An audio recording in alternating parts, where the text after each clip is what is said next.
নমস্কার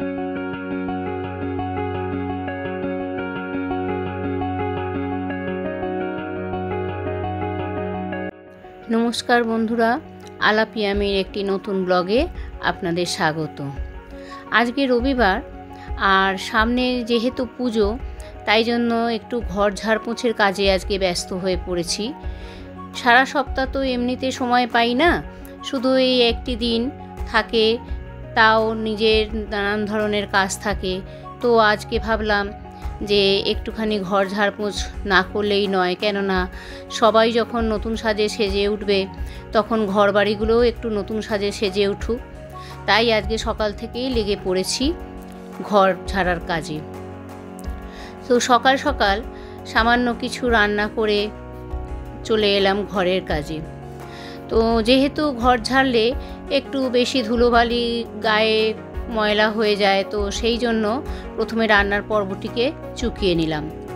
ফ্রিজে কিছু অল্প স্বল্প রান্না করাই ছিল, আর এই শুধু চিকেন করলাম।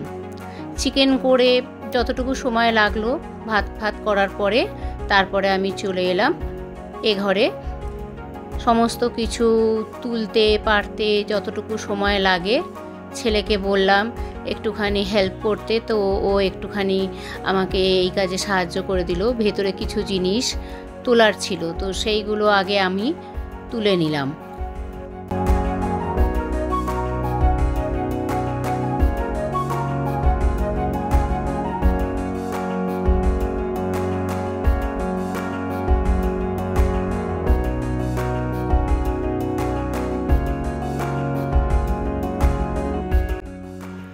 তো ভেতরে সমস্ত জিনিস তুলে নেওয়ার পর এবার আস্তে আস্তে একটা ঝুল ঝাড়ু দিয়ে আমি চারদিকটা একটু ঝেড়ে নিলাম। প্রথমে ভাবছি কোথা থেকে শুরু করব, তারপরে এই কর্নার থেকে কাজ আরম্ভ করে দিলাম। যেহেতু অনেকটাই সময় লাগে সমস্ত কিছু ঝাড়পোঁছ করতে, আবার সেগুলোকে ঠিকমতো জায়গা মতো গুছিয়ে রাখতে অনেকটাই সময়ের ব্যাপার হয়। আর শুধু তো ঝাড়পোঁছ নয়, সেগুলোকে জায়গা মতন সুন্দর করে রাখতে, আবার তারপরে নতুন করে চাদর পেতে ভালো করে জায়গাগুলো মুছে, কেননা চারদিকে এত ধুলো পড়ে যায়, সেইগুলোকে ভালো করে মুছতেই অনেকটা টাইম চলে যায়। আর শুধু তাই নয়, এই দেখুন আলমারির মাথাতেও অনেকটা ধুলো জমেছে, কেননা সবসময় আলমারির মাথাটা হাত যায় না, যার ফলে মোছাও হয় না। এমনি অন্যান্য জিনিসপত্রগুলো মোছা হলেও আলমারিটা যেহেতু অনেকটা উঁচু, আর সেহেতু হাত পাওয়াও যায় না। তাই আমার কর্তামশাইকে বলছি, তুমি একটু দাও না, হাত বাড়িয়ে একটু যদি মুছতে পারো। কিন্তু তিনি তো আসতে নারাজ, যেহেতু ভিডিও করা হচ্ছে সেই জন্য। তো যাই হোক, অনেক কসরত করে তিনি যাই হোক একটু কোনো রকমে উঠে মুছে দিলেন। তারপরে আমি একটুখানি জানলা দরজাগুলোও মুছে দিলাম, কেননা এক নাগাড়ে বৃষ্টি হওয়ার জন্য আর কোথা থেকে যে এত ধুলো আসে, সেই ধুলো যেন জানলার পরতে পরতে জমা হয়ে যায়। আর সাথে আমি পর্দাগুলোকেও খুলে ফেললাম পেলমেট থেকে। পর্দা এরকম আমি বছরে 2-3 বার কাচতেই থাকি, কেননা আমার মনে হয় পর্দার মধ্যেই যেন আসল ধুলো জমা হতে থাকে। আমরা হয়তো চোখে দেখতে পাই না, কিন্তু এই পর্দা হচ্ছে এমনই জিনিস, যেমন আপনার ঘরকে গরমও করে, তেমন সেখানে ধুলোও জমতে থাকে। সাদা চোখে সেগুলোকে পরিষ্কার মনে হলেও যখন সেটিকে সার্ফ দিয়ে জলে ডোবাই, আর জলটা তখন এত কালো নোংরা জলে পরিণত হয়, তখন সেখান থেকে বোঝা যায় যে পর্দাটা কী পরিমাণ ময়লা হয়েছিল। এই পুজোর সময়, আবার একবার পৌষ মাসে, আবার একবার চৈত্র মাসে, এইরকম ধরনের যখন আমি ঘর ঝাড়ি, সেই রকমভাবে পর্দাগুলো খুলে খুলে আমি কাচা ধোয়া করে ফেলি। এক সেট পর্দা খুলে আবার নতুন এক সেট লাগিয়ে রাখি। এরকম পর্দা আমার 2-3 সেট কেনাই থাকে। তারপরে আস্তে আস্তে যেহেতু ঘর ঝেড়েছি, চারদিকে অনেকটাই ধুলো হয়ে গেছে, সেই জন্য ছেলের কম্পিউটার আর নানান ধরনের মিউজিক প্লেয়ার যা কিছু আছে এখানে, সব কিছুই আস্তে আস্তে ঝাড়া পোছা করে নিচ্ছি।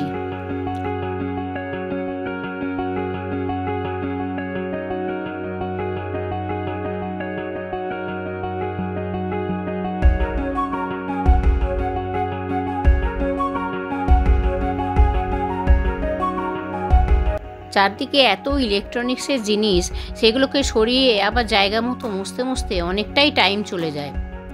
এবং সেগুলোকে যদি ভালো করে না রাখা হয় সেখানে আবার ছেলের রাগ হয়ে যাবে।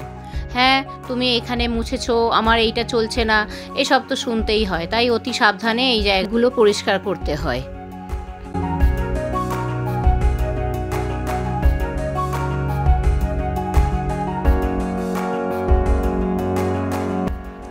এবার এলো পাখার পর্ব।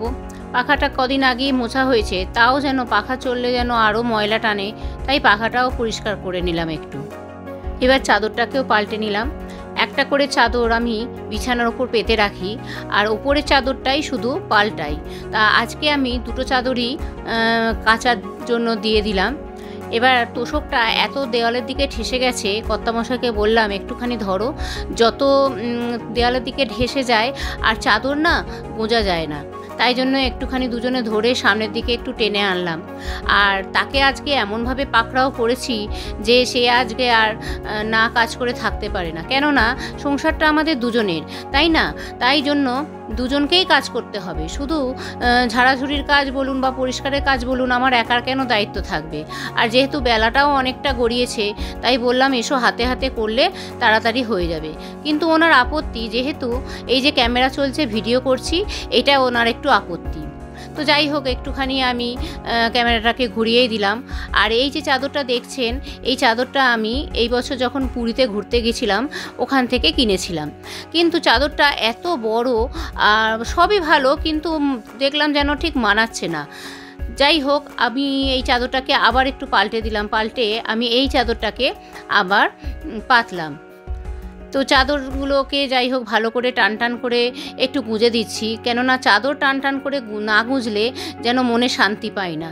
আমার মতো নিশ্চয়ই অনেকেই আছেন যারা খাটের চাদর এরকম টেনে টেনে চারপাশে গুঁজে দেন। এটা করলে দেখবেন যখন আপনি শুতে যাবেন তখন মনে হবে সত্যি একটা স্বস্তির একটা নিদ্রা যেন আপনা থেকেই আপনার চোখের মধ্যে চলে আসছে। তো যাই হোক, আমি এখানে সমস্ত পরিপাটি করে চাদর টাদর পেতে দিলাম। আর ঘড়িতে দেখছেন প্রায় 3:30 বেজে গেছে। এখনও অনেক কাজ বাকি, অনেক গুছানো বাকি, ঘর মোছা বাকি। যাই হোক, তাড়াতাড়ি করে আমি যতটা পারছি তাড়াতাড়ি করে হাত চালাচ্ছি। আর এদিকে যেখান থেকে ফটোগুলো খুলেছি সেইখানে আবার ফটোগুলোকে লাগিয়ে দিচ্ছি।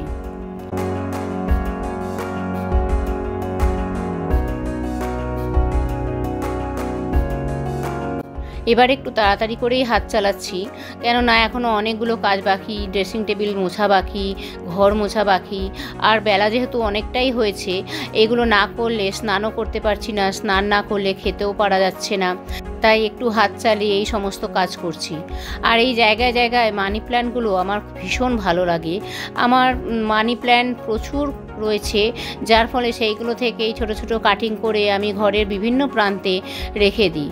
আমার দেখতে ভীষণ ভালো লাগে মানি প্ল্যান্ট। অন্যান্য গাছের থেকেও মানি প্ল্যান্ট যেন আমাকে বড্ড বেশি আকর্ষণ করে।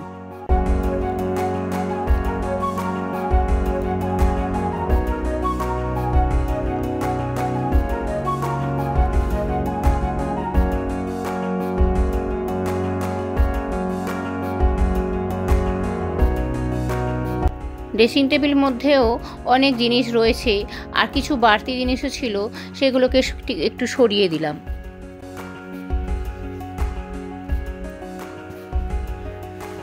যাক, পরিষ্কারের পর্ব একটু শেষ হলো। এইবার একটু ঘরটা মুছে দিতে পারলেই শান্তি। এরপর আমি স্নানে যাব। তারপর খিদেও তো পেয়েছে বলুন না, অনেকটাই বেলা হয়ে গেছে। সেই সকাল থেকেই কাজ করছি একটুখানি টিফিন খেয়ে।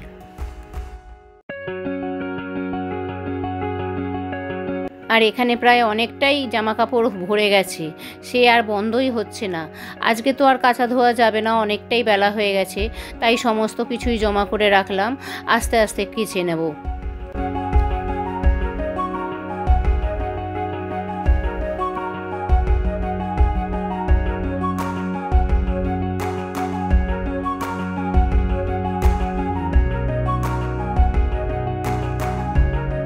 এবার আমার ঘরের ফাইনাল লুকটা দেখে নিন।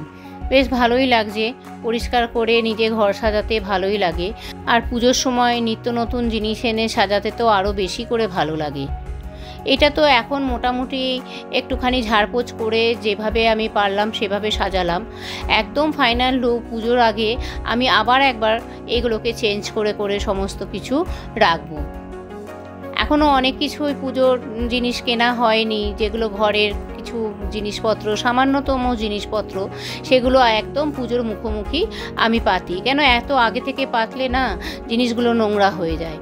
তবে পর্দাগুলো আর বদলাবো না, পর্দাগুলো আমার অনেক দিনকারই পুরনো, কিন্তু দেখলে মনে হবে যেন এই বোধহয় নতুনই কিনেছি। পর্দাগুলো এতই সুন্দর, চকচক করে, যতবারই কাচি ততবারই যেন গ্লেজ ফুটে বেরোয়। তা রাত্রির জন্য আর সেরকম কিছুই আজকে রান্না টান্না করিনি। তো মা বলল যে একটুখানি চিলি চিকেন করবো আমি, তো তোকে একটু পাঠিয়ে দেবো। তা আমি বললাম ঠিক আছে পাঠিয়ে দিও, সাথে তোমার কটা ভিডিও ক্লিপসও পাঠিয়ে দিও, আমার এটার সাথে জুড়ে দেবো। তো মায়ের হাতে চিলি চিকেনটা খেতে বেশ ভালোই লেগেছিল।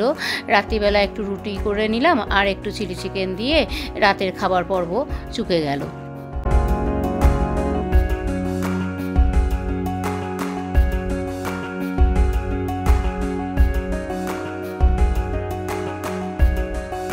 নিজে অনেক রান্নাবান্না করলেও কিন্তু মায়ের হাতের রান্নার একটা স্বাদই আলাদা।